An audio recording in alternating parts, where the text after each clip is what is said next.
हरे कृष्णा।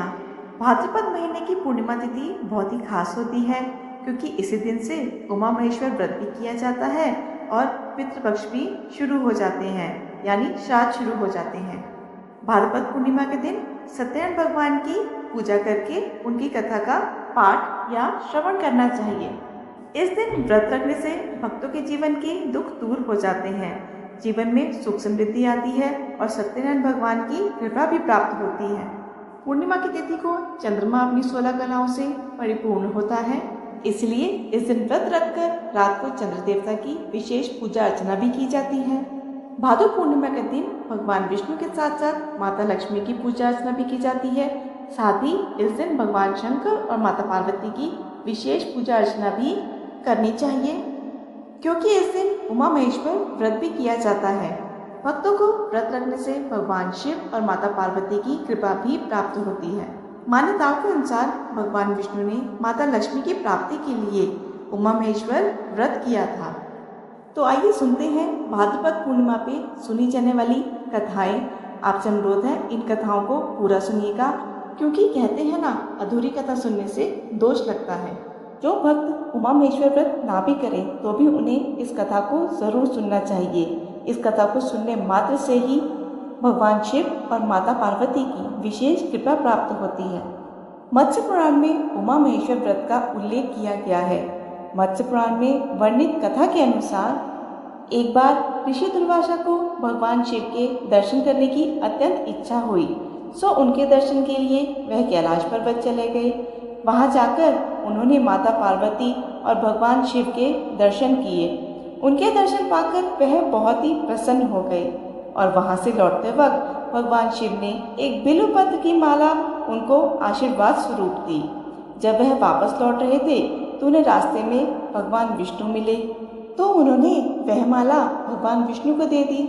लेकिन भगवान विष्णु ने वह माला स्वयं अपने गले में धारण ना करके अपने वाहन गरुड़ को पहना दिया। यह देखकर दुर्वासा ऋषि को बहुत क्रोध आ गया और क्रोध में उन्होंने भगवान विष्णु से कहा कि तुमने मेरे आराध्य भगवान शंकर का अपमान किया है। उनके द्वारा दी गई माला मैंने तुम्हें उपहार स्वरूप दी और तुमने वह माला स्वयं धारण ना करके अपने वाहन गरुड़ को पहना दी। यह मेरा और मेरे भगवान शंकर का घोर अपमान है। तो हे श्रीहरि, मैं तुम्हें यह श्राप देता हूँ, तुम्हारा सारा वैभव नष्ट हो जाएगा, तुम लक्ष्मीहीन हो जाओगे, लक्ष्मी तुम्हारे पास से चली जाएगी, क्षीर सागर भी तुमसे छिन जाएगा और तुम्हारा शेष नाग भी तुम्हारी कोई मदद नहीं कर पाएगा। महर्षि दुर्वासा से ऐसा श्राप सुनकर भगवान विष्णु ने बहुत ही शांत मन से उस श्राप को स्वीकार किया और फिर बहुत ही शांत स्वर में उन्होंने महर्षि दुर्वासा से उस श्राप के निवारण का उपाय पूछा।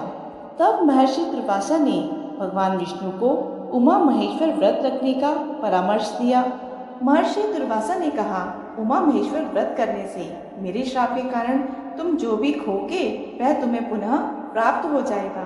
तब विष्णु जी ने भाद्रपद महीने की पूर्णिमा पर उमा महेश्वर व्रत का अनुष्ठान किया और इस व्रत के प्रभाव से महर्षि दुर्वासा के द्वारा दिया गया श्राप भी दूर हो गया और लक्ष्मी जी के साथ साथ उन्होंने जो भी वस्तुएं खोई थी वह भी उन्हें पुनः प्राप्त हो गई।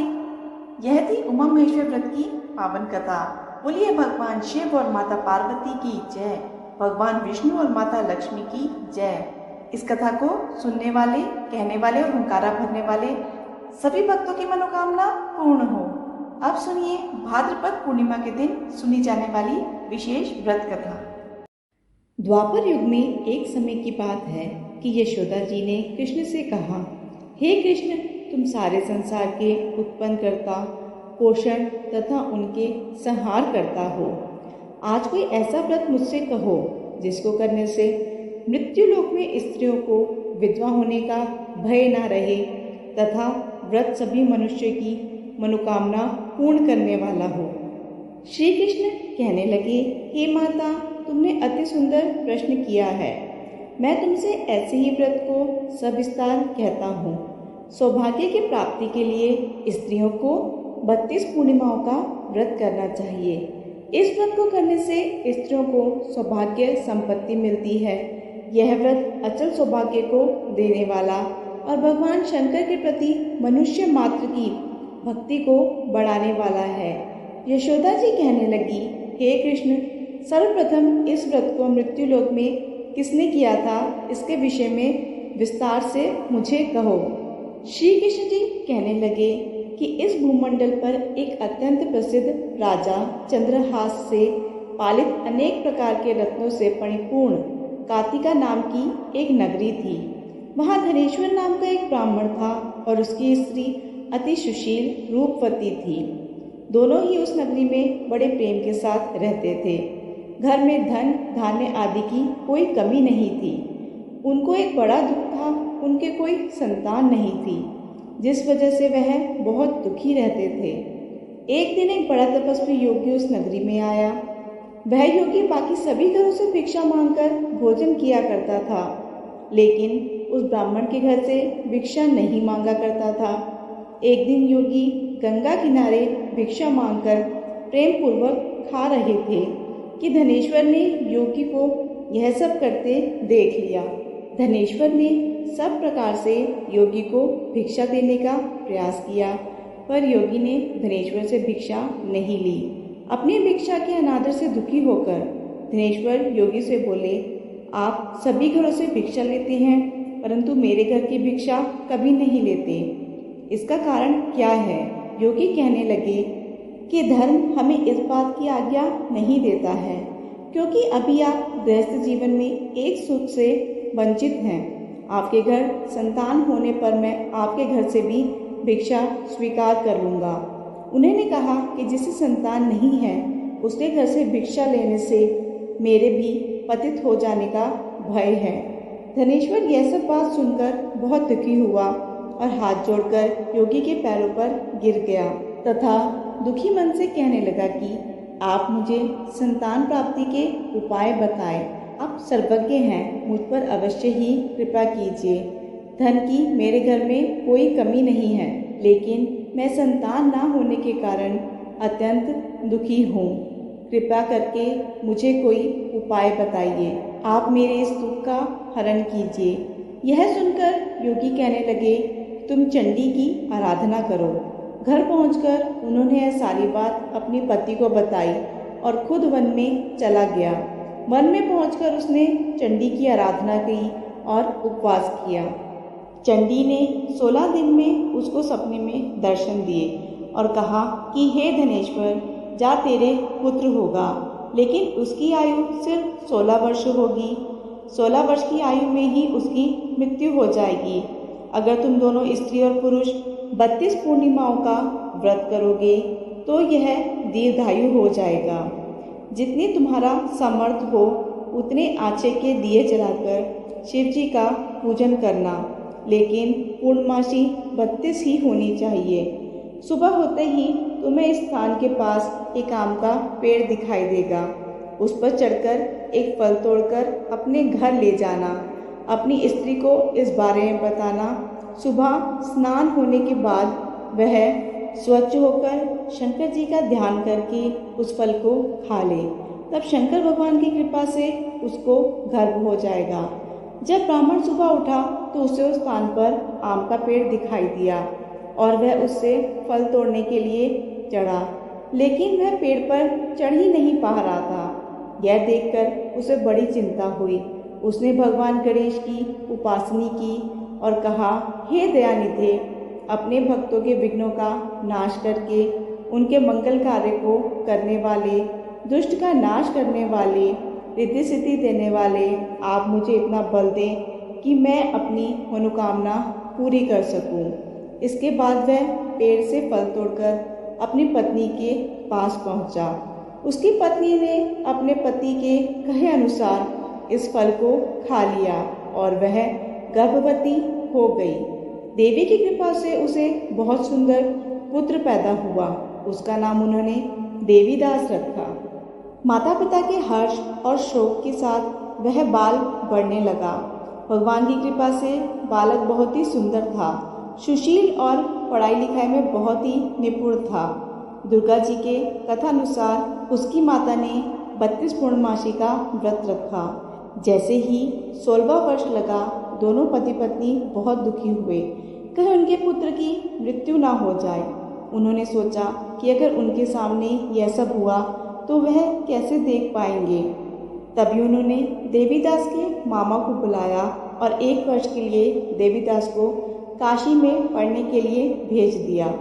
1 वर्ष के बाद उसे वापस लेकर आ जाना। देवीदास अपने मामा के साथ एक घोड़े पर सवार होकर चल दिया। उसके मामा को भी यह बात का पता नहीं था। दोनों पति पत्नी ने 32 पूर्णमासी का व्रत पूरा किया। दूसरी तरफ मामा और भांजा दोनों रात गुजारने के लिए रास्ते में एक गांव में रुके। उस दिन उस गांव में ब्राह्मण की कन्या का विवाह होने वाला था।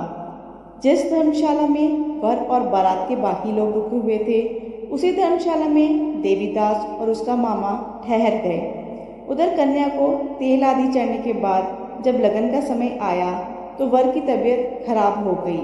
वर के पिता ने अपने परिवार वालों से विचार विमर्श करके कहा कि यह देवीदास मेरे पुत्र जैसा ही है, मैं इसके साथ लगन करा दूं और बाद में बाकी सारे काम मेरे बेटे के साथ पूरे हो जाएंगे।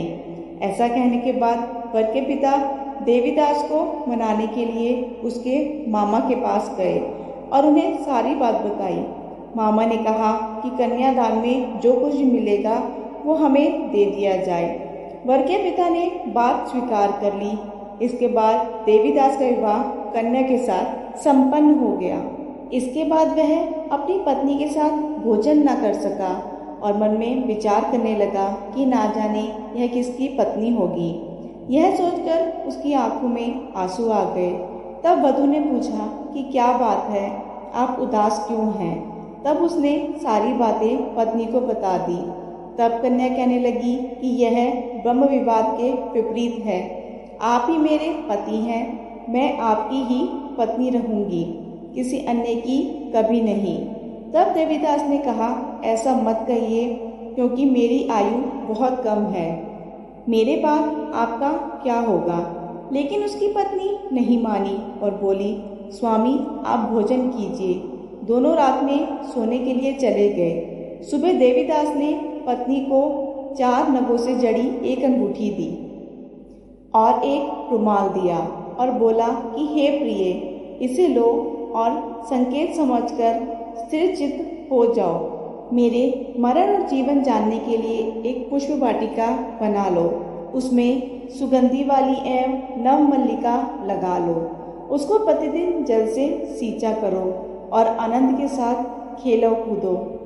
जिस समय और जिस दिन मेरा प्राणांत होगा उस दिन यह फूल सूख जाएंगे। जब यह फिर से हर जाए तो जान लेना कि मैं जीवित हूँ। यह समझाकर वह वहाँ से चला गया। इसके बाद जब वर और बाकी बाराती मंडप में आए तो कन्या ने उसे देखकर कहा कि यह मेरा पति नहीं है। मेरे पति वह हैं जिनके साथ रात में विवाद हुआ है। इसके साथ मेरा विवाह नहीं हुआ। अगर यह वही है तो ये बताएं कि मैंने इसको क्या दिया है। साथ ही कन्यादान के समय जो आभूषण मेरे हैं उन्हें दिखाएं। कन्या की सारी बातें सुनकर वह कहने लगा कि मैं वह सब नहीं जानता। इसके बाद सारी बारात भी अपमानित होकर लौट गई। भगवान कृष्ण बोले, हे माता, इस प्रकार देवीदास काशी चला गया। कुछ समय बीत गया तो एक सर्प उसको डसने के लिए आया और उसने उसको काट लिया। देवीदास मूर्छित होकर पृथ्वी पर गिर पड़ा। इसके बाद खुद काल वहाँ पहुँच गया। भगवान की कृपा से तभी माता पार्वती और शिव जी वहाँ आ गए। देवीदास को मूर्छित दशा में देखकर माता पार्वती ने भगवान शिव से प्रार्थना करी कि हे महाराज, इस बालक की माता ने पहले ही 32 पूर्णिमा के व्रत कर लिए हैं, आप इसको प्राण दें। भगवान शिव ने माता पार्वती के कहने पर उसे प्राण दान दे दिया। उधर उसकी पत्नी उसके काल की प्रतीक्षा कर रही थी। उसकी पत्नी ने जाकर देखा कि पुष्प और पत्र दोनों ही नहीं हैं, तो उसको बहुत ही आश्चर्य हुआ। जब उसने देखा कि पुष्प वाटिका फिर से हरी हो गई है, वह समझ गई कि उसका पति जिंदा हो गया है। इसके बाद वह बहुत ही प्रसन्न होकर अपने पिता से कहने लगी कि मेरे पति जीवित हैं, उनको ढूंढिए। जब 16वां वर्ष व्यतीत हो गया तो देवीदास भी अपने मामा के साथ काशी चल दिया। इधर उसकी पत्नी के परिवार वाले उसे ढूंढने के लिए जा ही रहे थे कि उन्होंने देखा कि देवीदास और उसका मामा उधर ही आ रहे हैं। उसको देखकर उसके ससुर बहुत प्रसन्न हुए और उसे अपने घर ले आए। वहाँ सारा नगर इकट्ठा हो गया और कन्या ने भी उसे पहचान लिया। देवीदास इसके बाद अपनी पत्नी और मामा को लेकर वहाँ से चल दिया। उसके ससुर ने भी उसे बहुत धन दहेज दिया। जब वह अपने घर की तरफ चल रहा था तो उसके माता पिता को लोगों ने खबर कर दी, तुम्हारा पुत्र देवीदास अपनी पत्नी और मामा के साथ आ रहा है। ऐसा समाचार सुनकर पहले तो उन्हें विश्वास नहीं हुआ, लेकिन जब देवीदास आया और उसने अपने माता पिता के पैर छुए तो देवीदास के माता पिता ने उसका माथा चूमा और दोनों को अपने सीने से लगा लिया। दोनों के आने की खुशी में धनेश्वर ने बहुत दान दक्षिणा ब्राह्मणों को दी। श्री कृष्ण जी कहने लगे, इस तरह से धनेश्वर को 32 पूर्णिमाओं के व्रत के प्रभाव से संतान प्राप्त हुई। जो स्त्रियां इस व्रत को करती हैं वह जन्म जन्मांतरों तक वैधव्य का दुख नहीं भोगती हैं और सदैव सौभाग्यवती रहती हैं। यह मेरा वचन है। यह व्रत संतान देने वाला और सभी मनोकामनाओं को पूर्ण करने वाला है। यह थी आज की वीडियो। आशा है आपको ये वीडियो पसंद आई होगी।